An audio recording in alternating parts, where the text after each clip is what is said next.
Murder mysteries are one of my favorite movie genres, but they're also a genre that can be done very poorly if left in the wrong hands. So is the latest star-studded murder mystery, A Haunting in Venice, going to be added to my list of faves or not? Well, let's get into it. What's up, my dude? Your friendly neighborhood Tony here, and as I do with all my movie reviews, I'm going to give you a little bit of information about the movie, what it's about, who's making it. Then we'll go into the pros and cons, things I did and did not like about it. And finally, I'll let you know who I think this movie is for, if anyone. If that kind of thing sounds good to you and you want to keep up to speed on all the new big movies that are coming out in theaters, make sure you subscribe. All right, A Haunting in Venice is the third movie directed by Kenneth Branagh based on an Agatha Christie novel. The first two, of course, being Murder on the Orient Express that came out in 2017 and Death on the Nile that came out in 2022. Now, those first two are also remakes of movies that came out in the 70s, which are absolute classics. So if you're down to watch some older movies, I would definitely recommend those two. A Haunting in Venice, however, is based on the novel Halloween Party, and this is the first time this one has been adapted to film. In A Haunting in Venice, we find ourselves in post-World War II Venice, Italy. There, famed detective Hercule Poirot is retired and living in exile. Also, please don't get at me about the way I pronounce his last name. Okay, I'm not French. Poirot? Whatever. Either way, while he's in exile, an old friend and mystery novelist played by Tina Fey hits him up and convinces him to attend a seance, which he does reluctantly. There, a guest of the seance is murdered, and it's up to the old super detective to once again uncover the killer. Now, in a movie like this, the number one thing that can make or break it, for me, is the cast. You could have the most clever plot in the coolest location, but if you don't connect with or just aren't interested in the characters, it's not gonna work. Fortunately, this is probably the most character-rich movie in the entire trilogy. Kenneth Branagh once again crushes it as Hercule Poirot. It really feels like he's made to play this role. And with each movie, we get to dive deeper and deeper into his character, as well as his past relationships to see how they've affected him up to this point. Of course, you don't need to watch the first two movies in order to understand where he is now, but it might just make you enjoy his arc a bit more if you do. Michelle Yeoh is also really great in this movie as Mrs. Reynolds, a spirit medium that clashes with Hercule and his disbelief in anything that he can't see or touch. Tina Fey and Jamie Dornan are also really big standouts, as well as the very young actor Jude Hill, who plays Dornan's son. Oddly enough, he also played Dornan's son in the movie Belfast, which is just a weird fun fact. Either way, that kid is definitely someone to look out for. His performance in this movie is incredibly important, and he absolutely nails it. Aside from just having a very colorful cast, Branagh does a really good job in this movie as the director. He really gets to play with the concept of what is or is not real. You see, Poirot is super pragmatic, and so when you mix in all of this mystical mumbo jumbo, and when things start happening that are just hard to explain, it really ups the tension. Branagh also uses a lot of Dutch angles, which if you're not familiar with that term, it's basically when instead of having a straight on shot, you tilt the camera a little bit. He uses those as well as some close-up wide angle shots that really distort the face of the characters to really drive home the idea that not everything is what it seems, and Poirot starting to question his own sanity and what's actually going on. There's some pretty standard techniques, but he uses them expertly in this movie. And that kind of ties into what I really enjoy about this one. The first two movies in the franchise are pretty straightforward murder mysteries, but with this one, we're incorporating a little bit of flavor of a horror story. I mean, it straight up takes place in a haunted house on Halloween. There's a seance, spirits of dead children, jump scares, mysterious and shocking deaths. I wouldn't say that it goes full horror movie, but I do appreciate the little bit of the sprinkling of a different flavor. The setting is also really great, whether it's post-World War II Venice, Italy, and getting to see how it's recovering in this time, or the setting of this old broke down spooky mansion. The setting itself becomes a really interesting and strong character throughout the movie. All in all, I think there's a lot to like here if you're interested in the genre, but it's not all sunshine and rainbows, so let's get into my cons. Before we do though, I want to let you know that this video is sponsored by you. That's right, I'm just a tiny little channel here without any big corporate sponsors, so just by watching my videos, you're really helping me out. If you want to be super dope though and show your support in a really simple way, do me a favor and click that little thumbs up button below the video, and maybe leave a comment while you're down there. Let me know your favorite murder mystery movie of all time. You can also join my channel now as a member if you want to support me financially, or just subscribe for free if you want to keep up to speed on all the new big movies that are coming out. Whichever way you choose to support,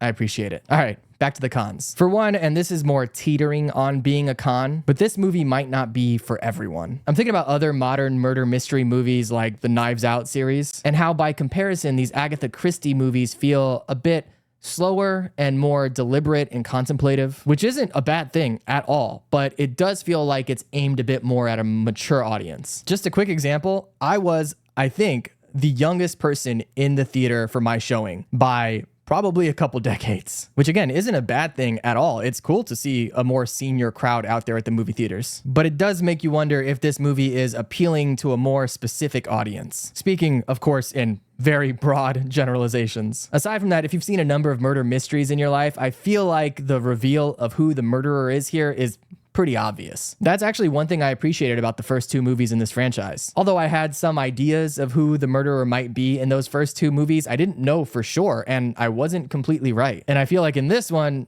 for me, it was pretty obvious for the majority of the movie. Now, knowing that didn't ruin the movie for me, but I do like to be stumped myself when I watch these kind of flicks, and I just wasn't here. All in all, though, I really dug it. I think it might be the best in the trilogy, unless of course we start to count those movies from back in the 70s, which again, I'm telling you, are absolute fire. Highly recommend those movies. But I think Kenneth Branagh does a wonderful job here, both as director, but especially as the character Hercule Poirot. So if you're itching for a new murder mystery, which I know I always am, and if you're okay with a slower, more deliberate style of movie, I would highly recommend you check this one out. Of course, if that's not your vibe, if you prefer a brighter, more action-packed, comedy-filled style of murder mystery, you might not dig this one as much, so just know that going in. Either way though, let me know what you think in the comments below. Have you seen any of the Branagh Christie remakes? What have you thought about them? And what's your favorite murder mystery movie? I'm currently making a video ranking my favorite murder mysteries of all time, which I'll link right over here once it's up. So if you want to see that to get some solid recommendations, or if you just want to keep up to speed on all the new big movies that are coming out in theaters,